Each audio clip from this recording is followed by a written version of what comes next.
Tonga's eruption injected so much water into the Earth's atmosphere that it could weaken the ozone layer. Let's remember it was an underwater volcanic eruption. The atmospheric water vapor could also contribute to global warming, they said. When an underwater volcano in Tonga erupted in January, it belched out more than ash and volcanic gases. It also spewed 58,000 Olympic-sized swimming pools worth of water vapor into Earth's atmosphere, according to a new study find. This water vapor could end up being the most destructive part of the volcano's eruption because it could potentially exacerbate global warming and deplete the ozone layer, according to the study. When the Tonga volcano erupted January 15, it became the most powerful explosion on Earth in more than 30 years, with an equivalent force of 100 Hiroshima bombs. The explosion sent shockwaves around the planet, causing the atmosphere to ring like a bell and generating tsunamis that battered nearby coasts. A plume of ash and dust reached higher into the atmosphere than any other eruption on record and triggered more than 590,000 lightning strikes in 3 days. In the new study, researchers used data collected by NASA's NOAA satellite to assess the amount of water that was thrust into the atmosphere, the stratosphere, and the second layer in Earth's atmosphere, which extends from 4 to 12 miles, that's 6 to 20 kilometers up, and 31 miles, 50 kilometers above the planet's surface.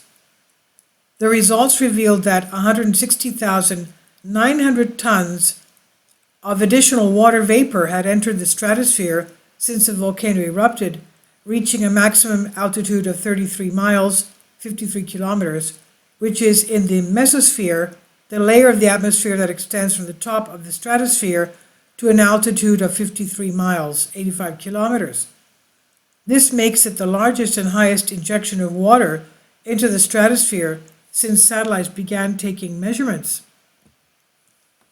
We estimate that the excess water vapor is equivalent to around 10% of the amount of water vapor typically residing in the stratosphere, which is the biggest increase scientists have ever seen.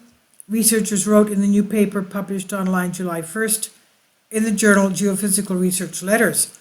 The water vapor may remain in the stratosphere for around half a decade, researchers wrote. It's not totally surprising that the Tonga eruption injected a large amount of water vapor into the atmosphere, considering the explosion ignited around 492 feet, or 150 meters below the ocean's surface, researchers said. When the volcano erupted, seawater that came into contact with erupting magma was rapidly superheated, which resulted in large amounts of explosive steam. This is one of the main reasons the explosion was so powerful. However, this is the first time the amount of water has been accurately measured, and it turned out to be much more than scientists had expected. Normally, big volcanic eruptions release large amounts of ash and gases, such as sulfur dioxide, which can create reflective compounds in the atmosphere. These volcanic byproducts can block sunlight from reaching the planet's surface, which can cool the atmosphere. However, the Tonga eruption produced surprisingly low levels of sulfur dioxide compared with similarly sized explosions, and most of the ash it ejected quickly fell to the ground. As a result, experts initially estimated that the underwater explosion would have minimal effects on Earth's climate, but these estimates were based on the amount of ash and gases that the volcano emitted and did not account for all of the excess water vapor, which could be just as problematic. The excess water, the researchers warned, could have a radiating effect that could warm the atmosphere much as greenhouse gases do, because the water is likely to stick around longer than other volcanic gases like sulfur dioxide, which normally fall out of the atmosphere within 2 or 3 years. The water's warming effect will likely outlast any cooling effects the gases create.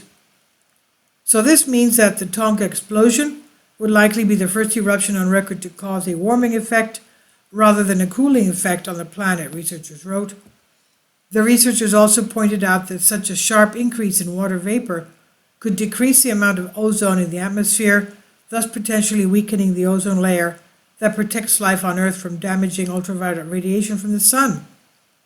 Stratospheric water, or H2O, can break down into OH ions over time. Those ions could react with ozone, which is made of 3 oxygen atoms, to create water and oxygen. However, it's unclear how this will affect the ozone layer as a whole, researchers wrote.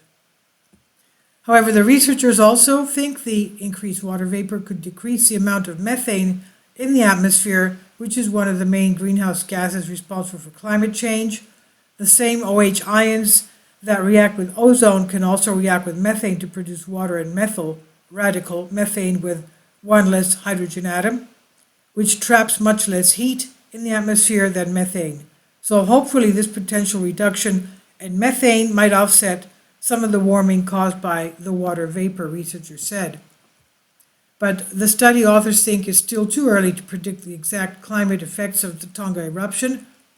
The researchers wrote it's critical to continue monitoring volcanic gases from this eruption and future ones to better quantify their varying roles in climate. This is by Harry Baker on Life Science. Please leave your comments. Thank you for your support. Kindly support my Patreon account. The daily posts are 5 videos daily, and they are totally different from what I have on my YouTube channel. Thank you so much for your support and that you find all my content so interesting. You'll find the Patreon account details in the description box below.